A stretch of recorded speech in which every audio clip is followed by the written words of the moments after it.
Hello and welcome to episode 113 of Ready to Mosh. I'm Gem G and with me, as always, the Duke to my spook, it's Mr. Kev P. Do you know what? I knew that was going to be the intro. Did you? Yeah, because that's exactly what I would have used. Or it could have been the fang to my bang, the blood to my shed, Yeah. It could go on. But Duke Spook. I just, Yeah. I mean, you're not the Duke of Spook, but that's who we're talking about, so... Anywho, yes, if you've not already guessed, today's episode is a Wednesday 13 special. What else can you do for episode 113? Yeah, I can't believe we've got 113 episodes in and haven't done this already. No, we did start out doing specials, didn't we, last year with Placebo, and then other stuff's just come up, I guess. So we thought, what better a time than now? And quite timely because he's just announced a UK tour for later this year. Yes, and I can't wait. So Wednesday 13, celebrating the 21-year anniversary of Murder Dolls, which is quite exciting as well. It makes me feel old. Makes me feel very old, but... So yeah, that's just made it a bit more fitting, I guess. Yeah. Yeah, perfect timing. And we're going to the Rock City one. Yes, we are. So I can't wait for that. Be interesting to see, because we were surprised it was at Rock City and not at the rescue rooms. Last time we played Rock City, it wasn't particularly full. Or last time we went when he played there, which I think was the last time he played there in 2013. And we were downstairs, I think. We were. I don't know if the balcony was open or not. We hadn't become balcony dwellers Hoggers. then. But then last time it was at rescue rooms and he sold out. So, There must be demand there. I think. So I imagine it's just going to be bottom half there. Yeah, I think this one could be a lot busier anyway, just given it's got the Murder Dolls tie-in as well on this one. Yeah. People know what they're getting and I've seen a lot of people excited for it. But anyway, aside, we'll talk about the music of Mr. 13. Yeah. So yeah, we are going to be mainly focusing on the 9 studio albums of Wednesday 13. So we're not including Murder Dolls. Compilations, EPs, live albums, or Gunfire 76, or Bourbon Crow. But there could potentially be a part 2 to this that includes the things of Wednesday 13 that is not the solo albums. Frankenstein Drag Queens. Well, Frankenstein Drag Queens. Drag Queens. Frankenstein Drag Queens from Planet 13. But yeah, I think we've probably got enough for another episode. Yeah, I think so. Because 9 studio albums in itself is plenty. So, in a similar style to how we did the Placebo one, I think we're just going to talk about each album in chronological order. Yeah. Mention our fave tracks, and then at the end we're going to do a ranking. Mm-hmm. Yep. And any other, I guess, stuff that comes up as we go, really. So I think before we start, we should probably tell people or give people an idea of the kind of music it is. Yeah, I suppose. For people who don't know Wednesday 13. Yeah, I suppose we could say, obviously, if you're not a fan of Wednesday, then this episode may not be for you. Who are you? Yeah, so, obviously, if you are a fan of Wednesday, then when we do our rankings, we'd love to hear yours, so let us know. So how would you describe Wednesday? Horror, punk, heavy rock. Yeah. I think. That pretty much sums it up. That's what I would be my say. description. Yeah. I think horror punk is the general consensus, isn't it? Is the term, yeah. Along the lines of maybe a heavier Misfits or a later Misfits. Yeah, a very heavy Alice Cooper. Yeah, there's definitely vibes of Alice Cooper in there. Yeah. All the good stuff. And just for context, I guess, we did mention this in our Love at First Fright episode 1, I think it was. Yeah. That we have loved Wednesday since the beginning. Yeah. Obviously stole the title of that from him. So for me, back in the Murder Dolls days. Yeah, same here. Just came across him randomly via Dear Joey and his side project, which was Murder Dolls. And then obviously was a fan of Murder Dolls, and then obviously Wednesday went off and became Wednesday. Yeah, and also I kind of backtracked to Frankenstein Drag Queens as well. Same, yeah, I remember probably around the time when the first Murder Dolls album came out, I went and acquired, I think I've got 3 Drag Queens albums. Well, all 3, I think they did. I think they did 3, yeah. And obviously a lot of the Murder Doll songs came from there. Yeah, exactly, yeah. Anywho, so yeah, fan since the beginning. We've seen him live 9 times as Wednesday. Yeah. We counted up the other day. We thought it was more, but I don't think it is. And then I saw the Murder Dolls twice as well. Yeah, I didn't get to see Murder Dolls, which always annoys me. But you will get to see Wednesday I perform will in get Murder to see Dolls Wednesday later do this the Murder year, Dolls. Yeah. which will be our 10th time seeing him as Wednesday. And I think probably our most seen artist. Yeah, I think it is. Yeah. I think it's tight at the top, but I think Wednesday is Pretty much the so. most. And we have both got a Wednesday 13 tattoo. We have, yeah. Just to prove our love. Yeah, we've got 2 different Wednesday 13 tattoos in different places, but... And quite a collection of merch. Oh, I've got so much merch. Helped because he did actually do a big sale on merch last year. We did, get quite a few bits. Yeah, I mean, I've had pretty much every tour t-shirt apart from the last one because they sold out of my size. Yeah, and I was missing a couple, but they were actually selling them off at the last show, so I picked those up. Very sad that I've not got my old Murder Doll t-shirt anymore. Don't know where that went. Yeah, and I'm missing my Transylvania 90210 and Fang Bang t-shirts. Yeah, I think I've got one of those at least somewhere, but it's gone into the ether that holds other t-shirts that I've lost over the years. So anyway, yeah, safe to say we are big fans, but which is our favourite album? Because neither of us knows each other's yet. No, I'm intrigued. So let's start with the first one then. Transylvania 90210, Songs of Death, Dying and the Dead. 2005, this came out. Yeah. And the amount of film references in this one are ridiculous. It's just full of them, really, isn't it? Well, Postmortem Boredom references Last House on the Left. Yeah. Which is a horror film from 72. Mm-hmm. And you've got I Walk with a Zombie. In the video for that, it actually uses the footage of Night of the Living Dead. Yes, it does. The Romero original black and white one. Because I think that was available for free license, wasn't it? I think. Because the limits had expired on it. Yeah, I love that video. Yeah, it's one of my favourites. House by the Cemetery. Yeah. The Fulci film. Says what it is. Yeah. And yeah, this is just kind of like packed with stuff like that. And it's an absolutely incredible debut album. Yeah, obviously Ghost of Vincent Price. Oh, yes. An ode to the man himself. Yeah, it is. It's amazing. It's just full of probably my favourite songs, I think. Over as individual tracks, I think they're definitely some of my favourites. Yeah, and it's weird that there's other things like God Is a Lie, which I think kind of shapes some of the later albums. Yeah. I know what you mean. It's got that darker... It's that darker, slower element. Slower, less punky. And it's also got my all-time favourite Christmas song on it. Yeah, that is my one issue with this album.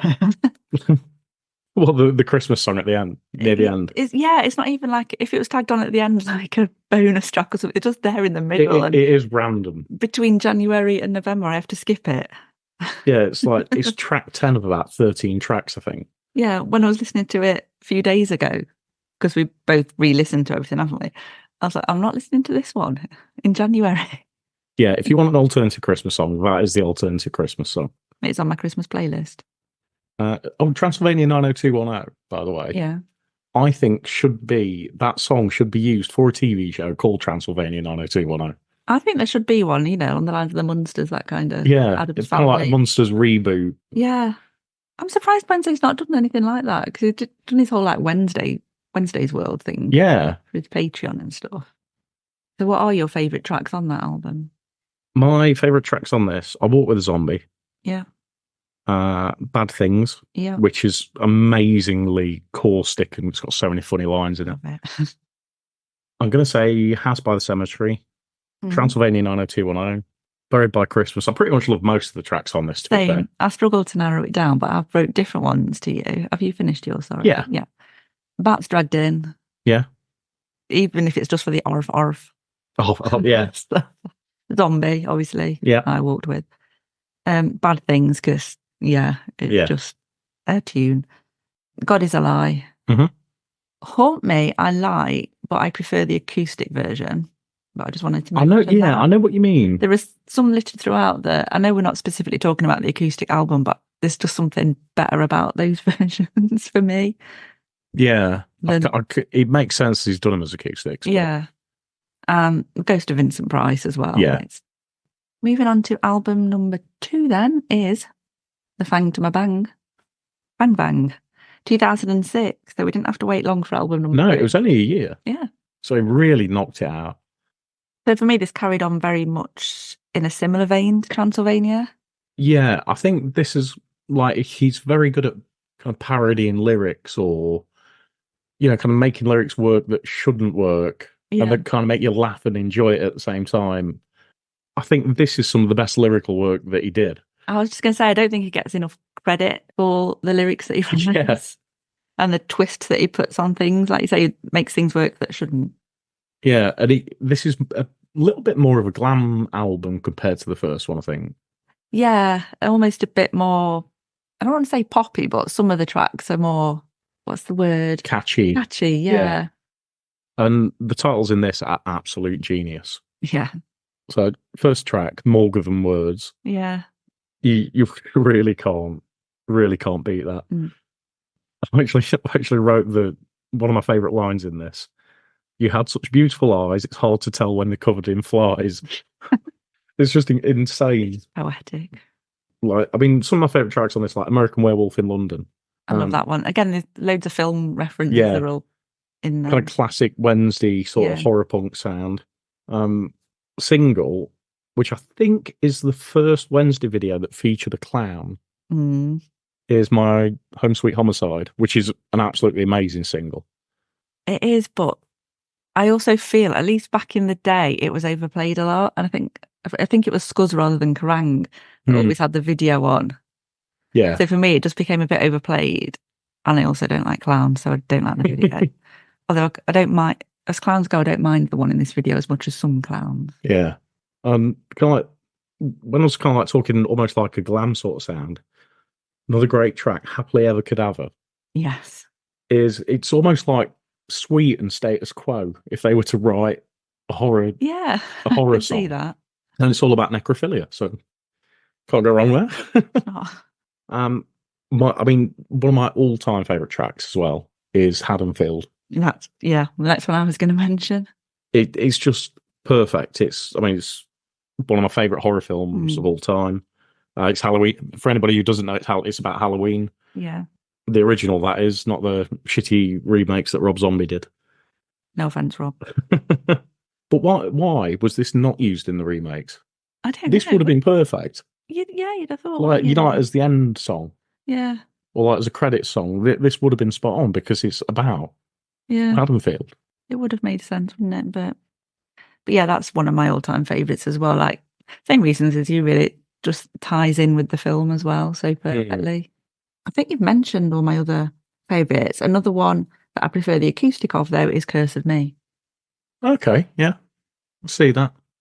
Still love the studio version, but yeah, the acoustic one's just got an extra twist to it that I like. What I'm surprised it didn't get released as a single, and I think could have had a great video, was Till Death Do Us Party. Yeah. Which is about another horror film, Friday the 13th. Yeah, that's true. And I think they could have made a great video for that. And in Europe as well, this got a bonus track of RAMONES. It did, yeah. Which is cover. Yeah, it's a cover of The Ramones. It's not. Isn't it? No. It's Lemmy. Lemmy wrote the song Ramones. Did he? I thought the Ramones did it.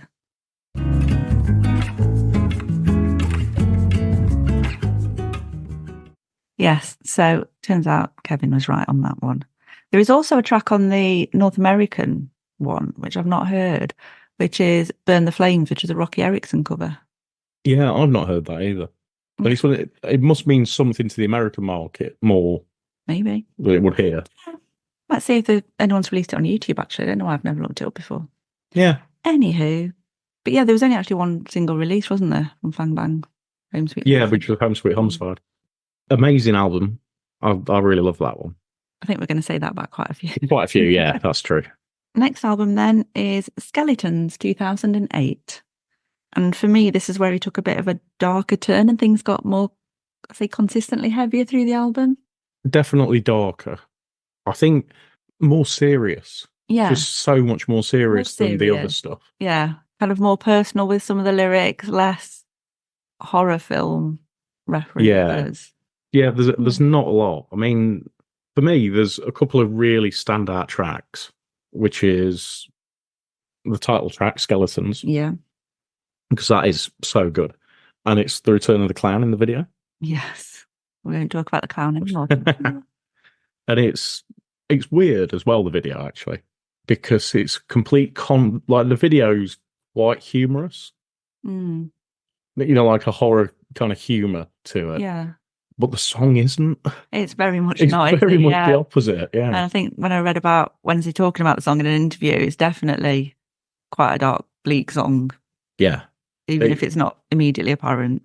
Yeah. The song is just so much the opposite. It's a bit crazy. Another one that I really do like is My Demise. I love that one. And I love the acoustic of it as well because it's got that little creepier. But again, another very personal song. Yeah. It's interesting. It mixes in like acoustic in places, doesn't it? Yeah.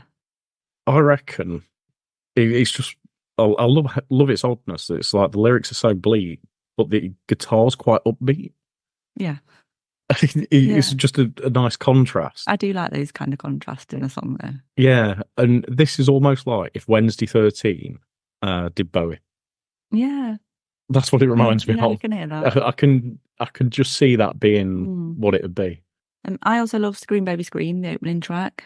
Yeah, it is a great opener, actually. And that sets the tempo up good. Yeah. This album. And then Put Your Death Mask On. I just love the bassline chugginess of that one. Yeah. Yeah, I had forgotten about that. Yeah, that is a good track. Found it hard to pick from this one some favourites because I love all of them. I know you listened to this a lot when it came out. It was just constant for you, wasn't it? Yeah, it still is. Well, yeah. Yeah, it's definitely an unskippable one for me. Next album then, 3 years later, was Calling All Corpses.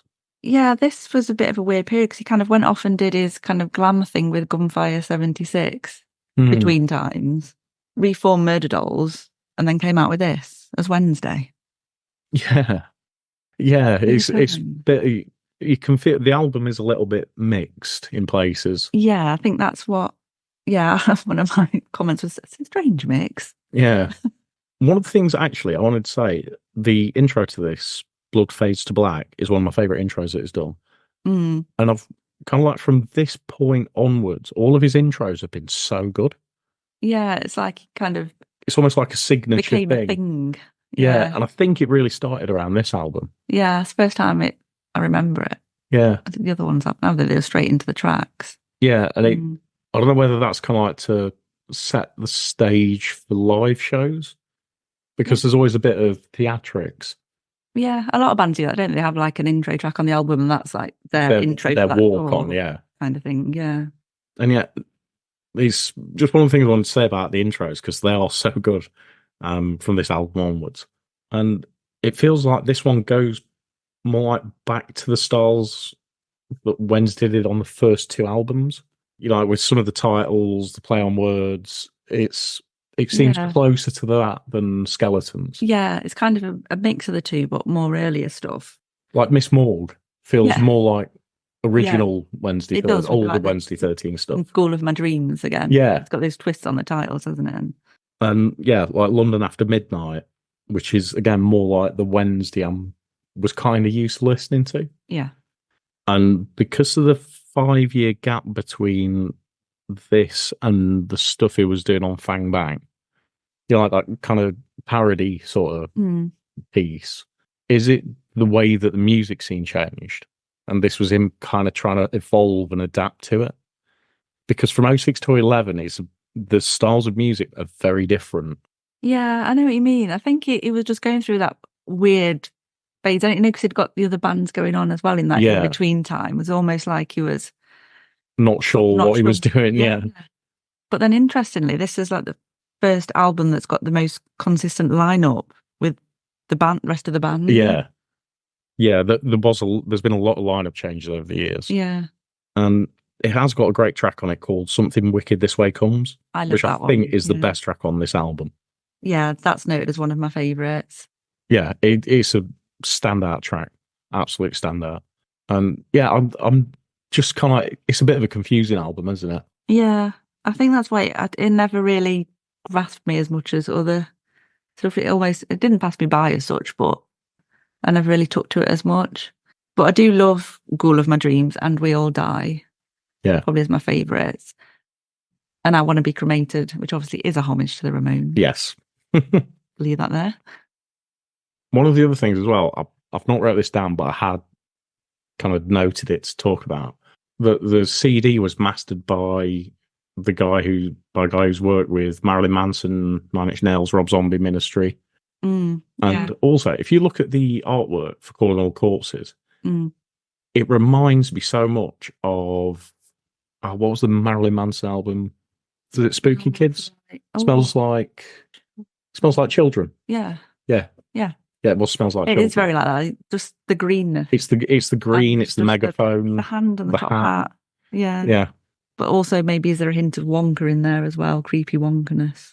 Well, very possibly. Yeah. Next album then, 2013, The Dixie Dead. This, for me, is kind of like a return to form. Yeah, I put back to form. Yeah.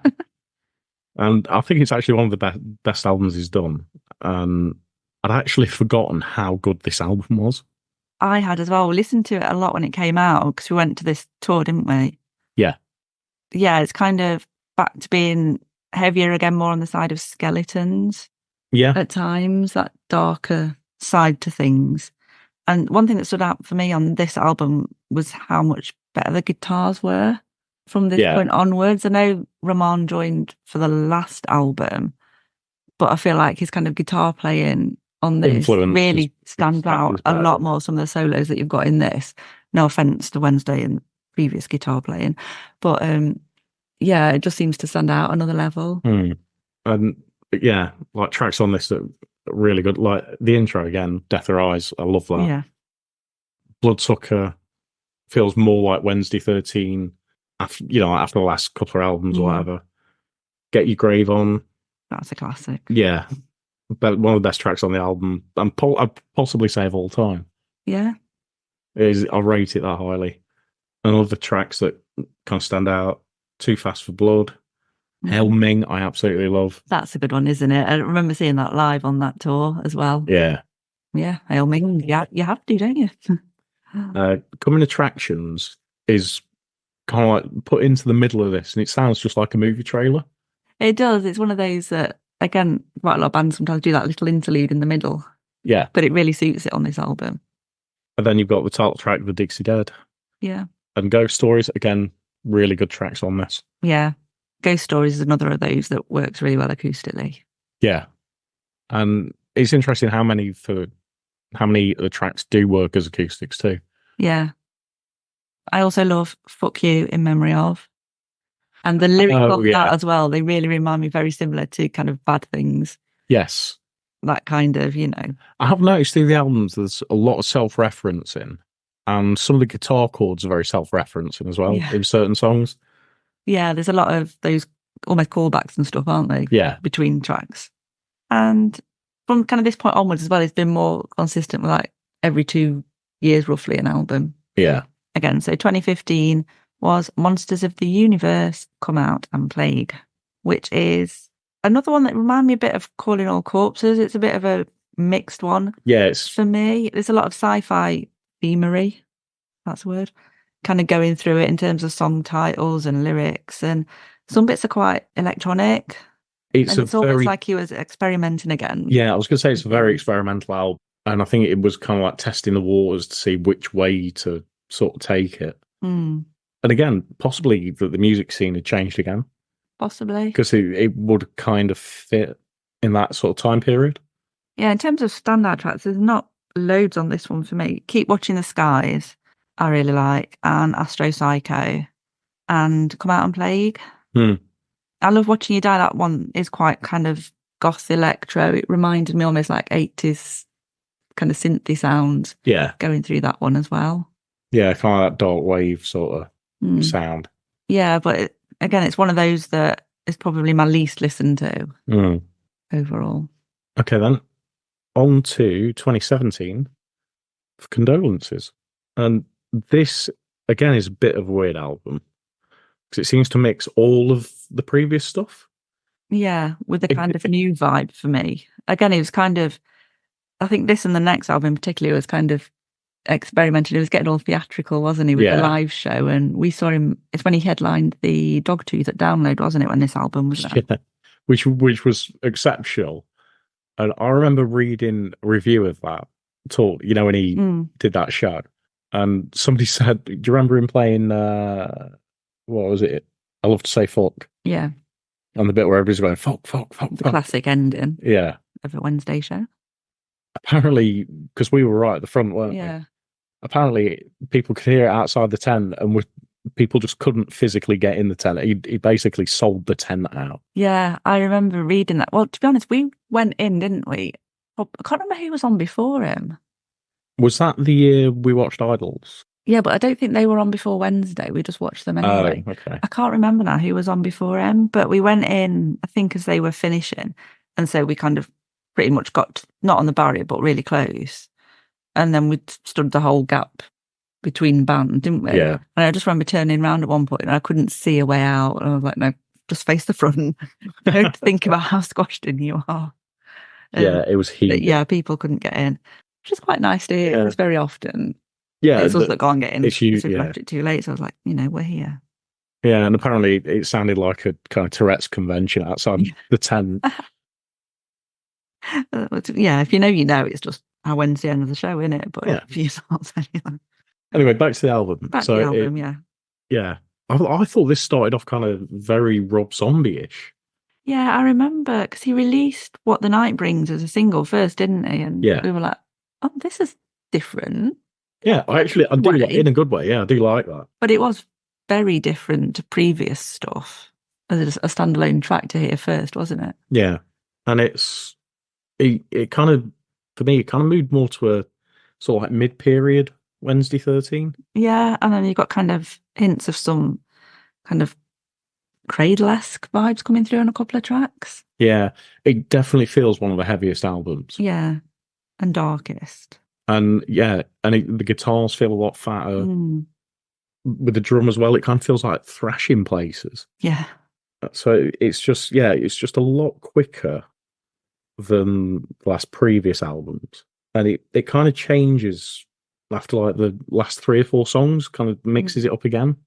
It's just a very strange kind of mix to it. Yeah, I found in particular the track Bloodsick, that's within the song kind of blends old and new Wednesday. Yeah, that is another one I like down there. So, and then kind of like the later songs in the album, like Cruel to You, Condolences, Death Infinity, I think are all great tracks as well. Yeah, I like Cruel to You. Good Riddance is another of my favourites. Yeah. And The Lonesome Road to Hell as well.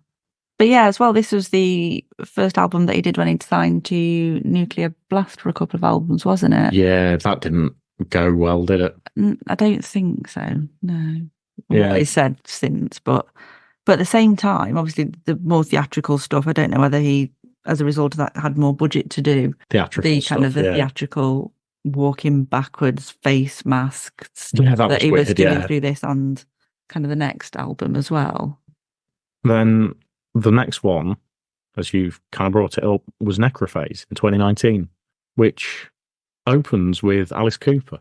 Yes. So it's kind of like the two perfect people to put together anywhere. It's just so good. I know, I'd forgot about that. And it's just, a dream combination. And obviously Wednesday as a Alice Cooper fan must have loved doing that. Yeah. It's kind of, it's like being a kid in a sweet shop, that one, isn't it? Yeah. And it starts with Necrophase, which is really good. Great intro. And then into Bring Your Own Blood. That's a very old vibed one for me. It is. I love that one. Yeah, it's really good. In fact, I think for me, the first 5 tracks are just kind of standout ones. Yeah, I love Zodiac. Yeah, same here. Zodiac's amazing. It's just the way it's got that audio in it, and the way it kind of builds, and it's creepy, and it's obviously about a serial killer. So what's not to love? Actually, one thing I will say as well, track 4, I do like track 4, but it's got Christina Scabia from Lacuna Coil. I think it's a bit unnecessary of being on it. I don't think it adds to it. See, I think it works really well. Ooh. This is obviously the first album where he's had duets on it. Yeah, and sort of like proper guest vocal. No, I said I think this works really well, her vocals mixing in with it. Maybe they're not necessary, but I think it does work. Yeah, it just those bits don't do it for me. I think the song itself is really good, but it's just that added layer. I don't think it's needed. Okay. Controversial. Yeah. Decompose is another favourite. Yep. Really good one. track. Bury the Hatchet, again, that's got some old school vibes going through Yes, yeah. Yeah. And then Animal, Foot Like a Beast, Wednesday covering Wasp with Alexi Laiho, bless him. Yeah. Another duet, which I think, again, works really well. That one does. I'll give you that. I think overall it's another one that's a bit of a weird mixture. It has got a mix of stuff on it, yeah. Yeah, and he was still kind of in that theatrical stage phase. We saw him, it was the Static X support, wasn't it? We saw Yes, Static X, Soil, and Dope. Dope, yeah. Did Dope open? Dope open, then Soil, then Wednesday, then Static X. Yeah. And then obviously we had a lockdown and nothing was released, but Wednesday did then at this point set up his Patreon and was doing regular lives and all sorts of random stuff to keep. There was a lot of shit going on. He was doing loads. He set up Wednesday's World, various tiers of Patreon that you got. Well, it's still there, but yeah, he made the most of lockdown and didn't just sit and do nothing. He kept himself very busy. Yeah. With lots of stuff for the fans. And it led to ultimately Horrifier. Yeah, moved to Napalm Records, and this came out in 2022. And starts with Severed. Yeah. Which is another great intro. Yes, absolutely. We did do a full review of this when it was released, actually, because we did. Yeah. So if you want a full track by track on this, go back to October 2022. Can't tell you the episode number. Yeah, and I think we said at the time we thought it was amazing. It was like good Wednesday 13 again. It was like it'd gone properly full on back to the old sound and theme. Yeah, and it's like the screeching guitars, the stuff like You're So Hideous, that sing along, lovely high kind of pitched guitar. Good Day to Be a Bad Guy. I love that one. It's like an updated version of a classic Wednesday 13 song. It is, definitely. Yeah, we said that at the start. It's just a sing-along as well, isn't it? Yeah. Return to Haddonfield is like another nod back to like his previous stuff. Yeah, it sounds very similar to the original Haddonfield, and then the lyrics are very similar, as obviously. Yeah. As well, but yeah, it's like a sequel to a song. Yeah.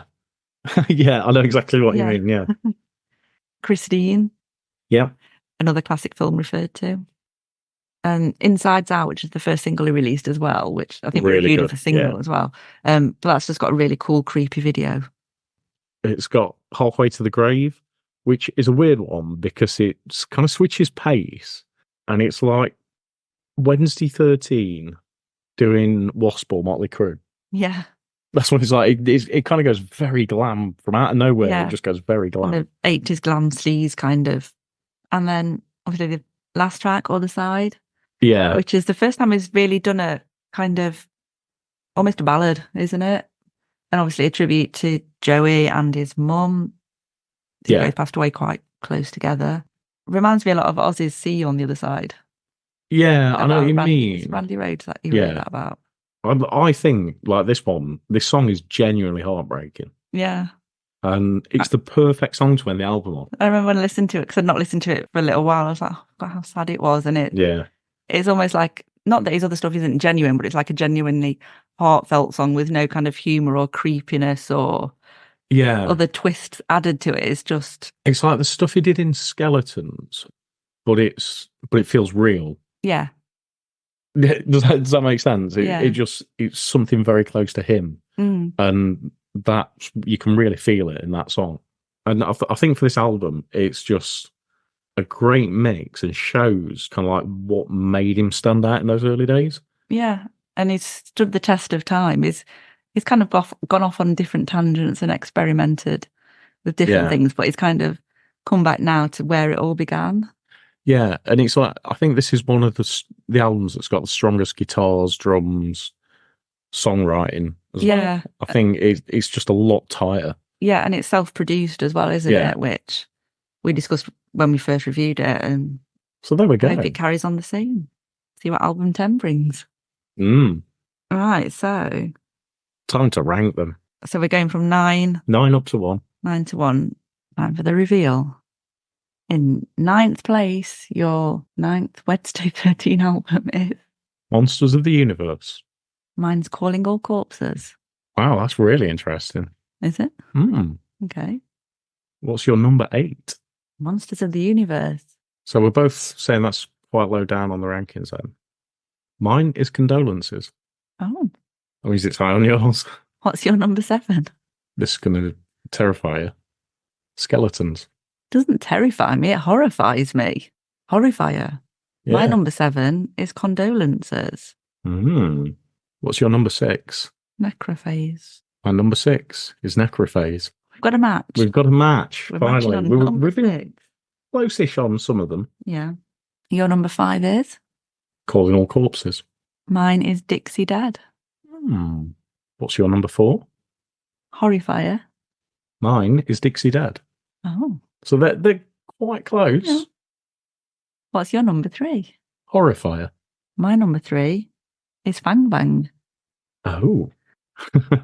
That's interesting. Now, I wonder if this is going to be a match. What's your number 2? Transylvania 90210. Mine is Transylvania 90210. Oh. Which means... Your number 1 is? Fang Bang. My number 1 is Skeletons. Yeah, I thought you'd have Skeletons high. I didn't think it'd be your number 1. I think as a whole album, it's very close. It was very close. The lower end was easier to do. Yeah, I agree. Like 9 to 6, I think was. Yeah, I was going to say the same. Easy. Yeah, maybe even to 5, and then it's my top 4 are very, very close, and could interchange depending on what mood I'm in. To be honest. Yeah, I like Horrifier. The only reason I've got Horrifier at 3 and it's not any higher is because Transylvania 90210 was the album that got me into Wednesday. Fang Bang was an incredible follow-up album. And it seems that because I've listened to them so much and I've loved them for so long and I still listen to them. Whereas Horrifier is only a year old. Yeah, which is the only reason it's not got any higher. Yeah. I mean, Skeletons and Transylvania in particular, I could listen to them all the way through, apart from the Christmas song. And I think that's why Transylvania went to number 2. Yeah. As opposed to Skeletons, which I wouldn't skip. And then Fang Bang kind of lost a point for Home Sweet Home Side being overplayed back in 2005 or 6 or whenever it was always on. So, the very tiny reasons for these placements. Yeah. It's all margins, isn't it? It's just the tiniest of margins. Yeah. I think we were pretty close on most of the albums. Like Monsters of the Universe, especially it not being one of the strongest ones, or Condolences. Yeah. And things like Necrophage sort of like fitting in the middle. Same kind of thing with Dixie Dead. Yeah. I think those in particular, like Condolences, Necrophage, Dixie Dead, have got some real standout tracks. But there are a couple that I could manage without. Yeah. If you know what I mean? Yeah, whereas they're still good, but they're just not as good. And I think the other thing with Skeletons for me was I loved it when it first came out. And then we went to the 10-year Skeleton anniversary show, didn't we, in London? Yes. I listened to it a lot then, and just seeing it all live kind of brought it all back. That was the first night, wasn't it? That was the first night. And then the second night was the Frankenstein Drag Queens night. Which I actually preferred.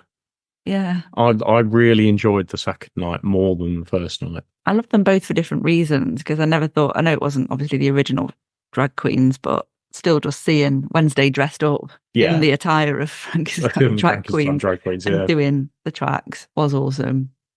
Accompanied by Nigel the blow-up doll. Yeah. If you were there, you know. Yeah, that's it. Yeah. If you know, you know. That's interesting, though. I think there is definitely a potential for a second part to this. Absolutely, yeah. I say we didn't even mention any of that, the EPs. I mean, a lot of the EPs are the different versions or just the originals, aren't they? But yeah, we've kind of mentioned a bit of the Undead Unplugged and there's still the Bourbon Crow stuff. I meant these are just still literal Wednesday. Like, yeah, oh yeah. Fuck it, we'll do it live, which I love as a live album. But yeah, the Bourbon Crow, the Frankenstein Drag Queen stuff, and Gunfire 76. Maybe even if we can get hold of some Maniac Spider trash. That would be different. Imagine. Yeah, trying to get hold of that, Jesus. But yeah, there could be a part. Maybe episode 213. 213, yeah. That's a long way off. We could do that. Obviously, hopefully we'll be having a live review again later in the year. Yes, we've got our tickets. So if you've not got yours, go get them. If you've never seen Wednesday and you want to try something different, go get your tickets. And this will be really good because it's doing the Murder Dolls. It's the Murder Dolls, yeah. Whether he'll do any other stuff, I don't know. I might have a nose at some of the set lists from last year because he did the US Murder Dolls tour. Yeah. Just to see. And on tour with Cradle of Filth, actually, in a few gigs across Europe. Across Europe, which is, again, it's another perfect combination. Definitely. That would be a good show, wouldn't it? Almost worth trekking out to Europe to see. So like John said, we should have a live review once Wednesday's done the UK tour, which is later this year. And you've got to get tickets for that. Just go watch him. You won't regret it. And we're going to start talking about Wednesday because we will talk about it all night. So instead, what we're going to say is you can find us on Instagram, X, formerly Twitter, and Threads at Ready to Mosh Cast. We're also on Facebook, TikTok, YouTube at Ready to Mosh. Don't forget, give us a 5-star rating and write a nice review. Nobody writes reviews. I want to see some reviews out there. And we'll be back next week with another episode.